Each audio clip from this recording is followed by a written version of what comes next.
Introducing Idea Persons of Interest, celebrating Africa's visionaries whose work is changing the world.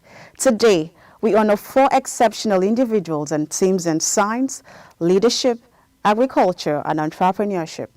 Their journeys inspires us all, and their impact is felt far beyond Africa's borders. Join us for a moment of discovery, achievements, and hope. We begin with Professor Christian Happy, a global leader in genomics and infectious diseases. Professor Happy is the founder and director of the Institute of Genomics and Global Health in Nigeria. He's also an adjunct professor at Harvard's T.H. Chan School of Public Health. With support from global partners, Peace Institute has advanced genomic sequencing in 42 African countries. His work is pivotal in the battle against malaria, Ebola, Lassa fever, and COVID-19. The work of ACE-GATE help Nigeria change the way they think about malaria treatment in the country. The work of ACE-GATE helped Nigeria, and then not only Nigeria, but the world, to accelerate the development of a vaccine for Lassa fever. It is the work that we pioneered here, that is sequencing the first genome of Lassa, that led to the acceleration of the vaccine against a disease that was considered a neglected tropical disease. Today we have 2 vaccines undergoing clinical trial. We're involved in one of those vaccines. We are actually pushing that, almost across the line by doing a phase 3 clinical trial in Nigeria and other West African countries. If ACE-GATE did not provide the genetic makeup of that virus, there's no way within 5 years of making that information available, we would have had 2 vaccines. If you look at yellow fever, for instance, we use, again, the knowledge and skills in ACE-GATE to help NCDC to contain epidemics, nip them in the bud. If you look at the way we did, again, for Lassa fever, we are in the national, for instance, in the National Technical Working Group for Lassa fever. So that is shaping policies, developing algorithms, for instance, on how to diagnose and manage and treat such a disease. The same you go for, if you're talking about Mpox, you talk about, COVID-19. It is the protocol that we developed, for instance, because we did the first genome sequence of SARS-CoV-2 in Africa. Remember that Egypt was the first country in Africa to report SARS-CoV-2. South Africa was the second country to report SARS-CoV-2. Nigeria was the third country. But what is the difference between Egypt, South Africa, and Nigeria? The difference is that while Nigeria has a suspected case, within 48 hours, in Nigeria we know the nature and the genetic makeup of the virus.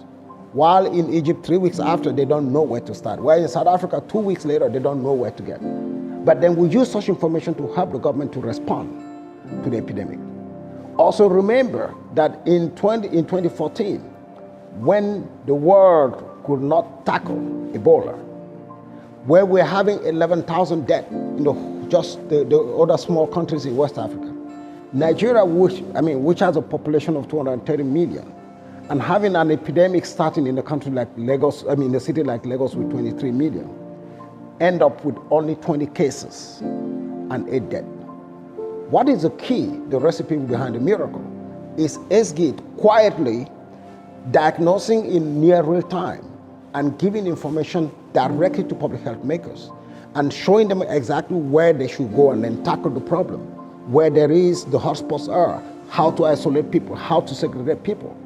That was the magic behind Nigeria's success in many ways.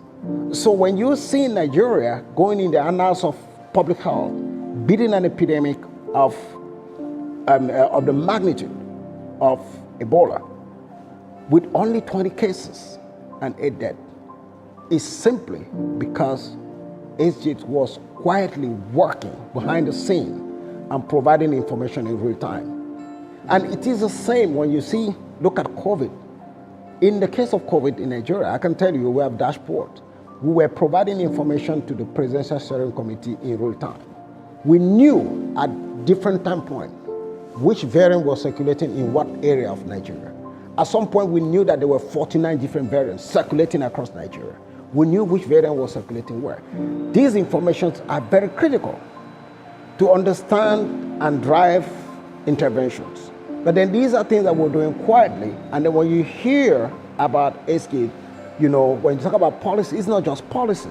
I can tell you with confidence that apart from supporting Nigeria, we supported, in terms of response to that COVID-19, 42 different African countries directly. His institute has supported disease surveillance and response efforts and trained over 2,500 young African scientists, building a new generation of experts on the continent. I heard about SDID from my friend. He has been following SDID since the time they did the sequencing of Ebola. So when they announced the fellowship, he recommended me to apply for the SDID fellowship, which I did. And my experience has been, it has been an impactful and valuable journey, because coming to SDID before, even though I've been in internship in my labs in my country, but I've not been able to do some of the molecular techniques alone, starting from the scratch to the done. But being in SDID, I'm now able to do them alone, and I'm really grateful for the opportunity. Christian Happy's research has led to over 230 peer-reviewed publications and international recognition. He's been named to Time's 100 Most Influential People in the World and in Global Health, honored with the Mel A. Sandy Health Leadership Award, Human Genome Organization Africa Prize, Bailey K. Ashford Medal, and the Al Summit Prize for African Development, among many others. We've transformed the way Africans were perceived, for instance, when it comes to health research. We've changed the narrative in the sense that Africans now are given their due respect, and Africans are giving, they've taken the leadership position that was expected of them. Over 2,000 years ago, we failed to do that. But in less than 5 years of existence of HGO, we basically changed the narrative completely. The narrative of Africa science and research used to be from the global north. But then when we started ISGID, we changed the tempo. We started telling the stories of science in Africa from Africa, done by Africans, and then in collaboration with colleagues, obviously. So I think that is really something that we brought in the landscape that never existed before. And we could only do that because we have not only the skills, we got the knowledge, but we also have the infrastructure to do that. And I think with all sense of modesty, I think SGID is one of the most advanced genomic platforms in the world, and that's the reason why we're leading. Through innovation, training, and relentless pursuit of knowledge, Professor Christian Happy is transforming health for millions in Africa and around the world.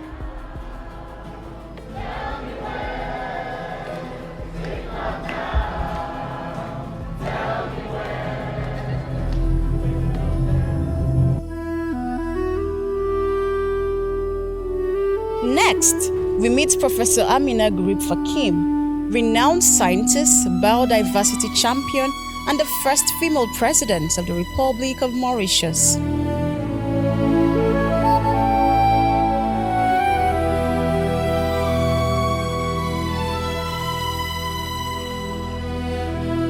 Gurib Fakim is a laureate of the L'Oreal UNESCO Prize for Women in Science, listed among Forbes' most powerful women, and has received numerous national awards and international honors. Mauritius is a nation of just 1.3 million inhabitants that lies 680 miles to the southeast coast of the African continent. The Critical Ecosystem Partnership Fund recognizes it as one of the 5 global biodiversity hotspots, along with our island neighbors in the Western Indian Ocean. Together, we are home to an astounding total of 8 plant families, 4 bird families, and 5 primate families that are found nowhere else on Earth. In thinking of the relationship between climate change and loss of biodiversity, it is illustrative to think of the co-relationship of diabetes to coronary artery disease, comorbidity. Each condition in multivariate and interdependent. It is therefore difficult to address biodiversity loss without addressing climate change.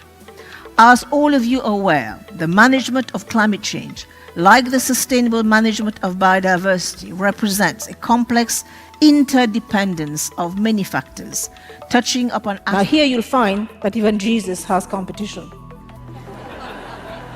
Now, this plant here has developed remarkable tolerance to drought, which enables it to withstand up to 98% dehydration over a period of a year without damage, and yet it can regenerate itself almost completely overnight, over 24 hours, and flower.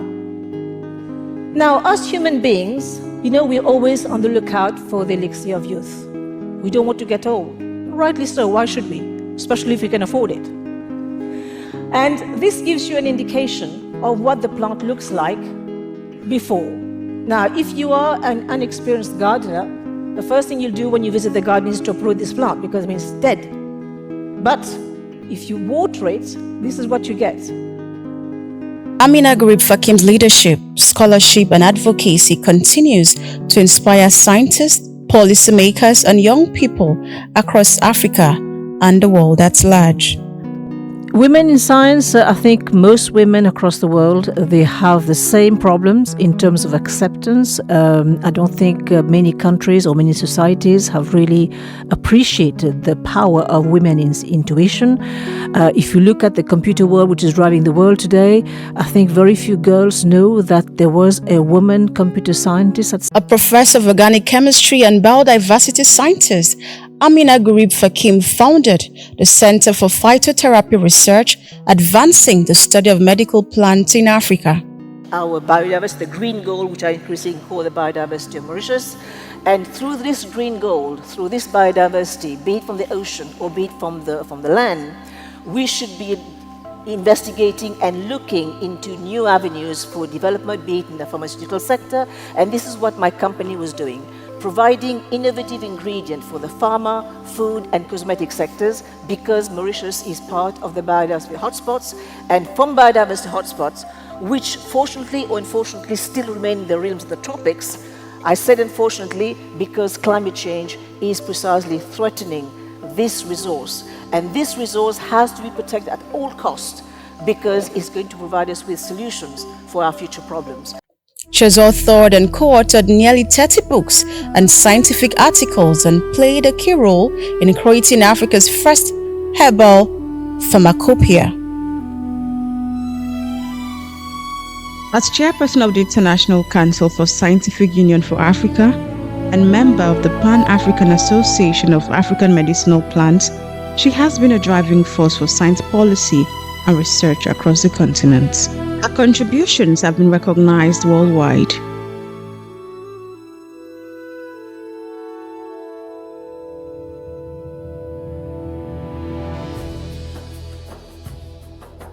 Now, we travel to Benin, where Professor Godfrey Nzamuju is leading a revolution in agriculture and sustainability.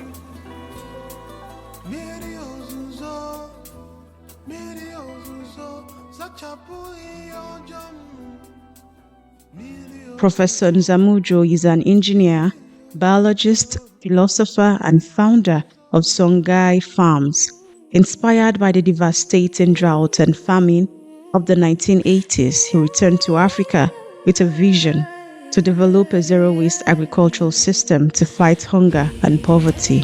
Songhai Farms began on a small plot in 1984. Today, it is a thriving institution demonstrating that sustainable integrated agriculture can create jobs, protect the environment, and ensure food security. Over 4 decades, Professor Nzamuju has trained thousands of farmers and students across Africa, spreading the principles of zero-waste farming. We have these young people who stay for 18 months. On the average, every year, we are sending about 400 young people here going through this training.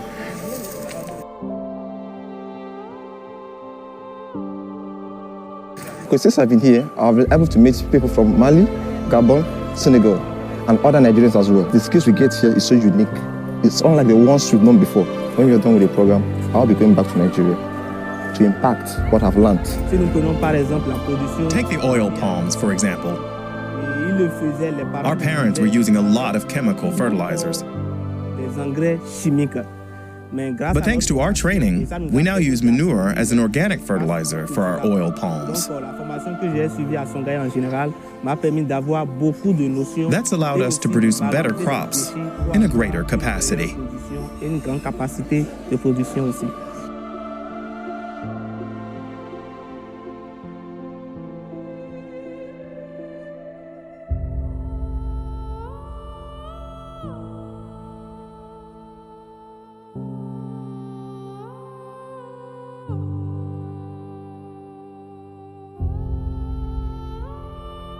He holds 3 PhDs in electrical engineering, management science, and economic philosophy. His innovations have earned him global recognition, including the UN South-South Cooperation Prize, Africa Prize for Leadership for the Sustainable End of Hunger, and awards from the United Nations Industrial Development Organization.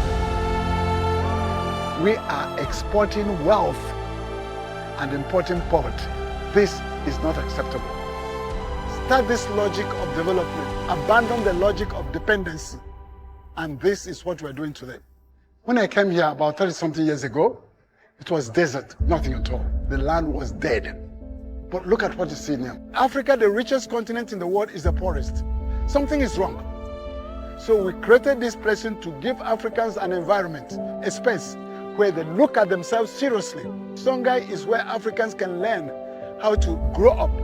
Songhai is a new African society, a laboratory where we can show that Africa can do it by harnessing all the resources, both human resource, environmental resources, to create a new world here.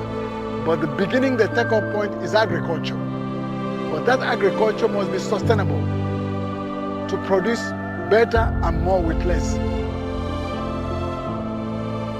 By building a model for zero-waste agriculture, Professor Godfrey Nzamuju is not just feeding people, he's feeding hope and opportunity across Africa.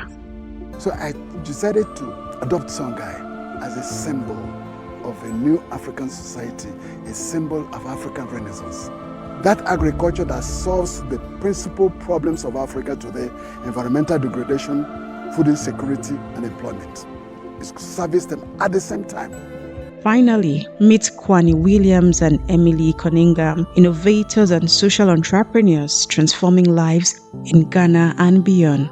Kwame Williams, an aerospace engineer, and Emily Cunningham, a development economist, met in Ghana through MIT's D-Lab project. They saw the potential of the moringa tree, a source of vital nutrients, but realized local farmers lacked market access.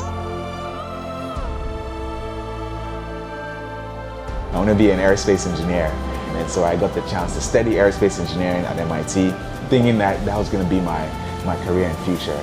I got the chance to also work at NASA in my summers and holidays, thinking I'm going to be a rocket scientist for the rest of my life. I was really catalyzed by a trip back to Ghana, where my co-founder and I got to see rural poverty up close and personal, and you realize that people are surviving on 1 meal a day in rural communities. Their hospitals, their orphanages are underdeveloped, underserved, and yet they're surrounded by amazing crops, amazing botanicals. It's just that we haven't built the value chains that can add value to those crops to improve their lives. With support from MIT, they launched Moringa Connect, and later drew Moringa. To bridge that gap, their work connects over 5,000 small farming families to global markets, providing training, financing, childcare, healthcare, and scholarships. I've worked with True Moringa for 7 years. True Moringa has helped the community, both the young and the aged, because through what we get from them, we've been able to educate our children and even get medical care. We want the community to grow to a particular level. So we are bringing out that kind of poverty thing to the middle income. I've been able to buy a plot of land that I'm building, and it's through them, True Moringa, I am able to establish it. We're also financing our farmers to help them cover their inputs so that they can actually cultivate high-value crops. Their breakthrough came when they discovered how to cold press moringa seeds into a nourishing oil. And now, the foundation of the award-winning True Moringa beauty brand. To date, Williams and Cunningham have planted over 300,000 moringa trees, combating malnutrition and deforestation. This year, they aim to plant 10 million more, enriching soil and communities across Ghana. We are on pace at planting 10 million trees this year, build a second factory, scale our jobs. It's great news, not just for the business, but also for the people we exist to serve, our farmers. Their impact has been recognized by Forbes, CNN, and global industry leaders, proving that African innovation can change the world. With heart, ingenuity, and partnership, Williams and Cunningham are building a sustainable future, one moringa tree at a time. Today, we've seen what is possible when vision meets action. From genomics to green farming, from scientific leadership to empowering rural communities, Africa's future is bright, and these honorees are lighting the way. Do you know someone who belongs to this stage? Idea Person of Interest is seeking nominations for future honorees, innovators, leaders, and change makers across the continent. We also welcome partners, sponsors, and advertisers to join us in celebrating African excellence. You can visit our website or reach us through our social media channels to nominate, partner, or support our mission. Thank you for joining us. Together, let's continue to recognize, celebrate, and support the people building Africa's tomorrow.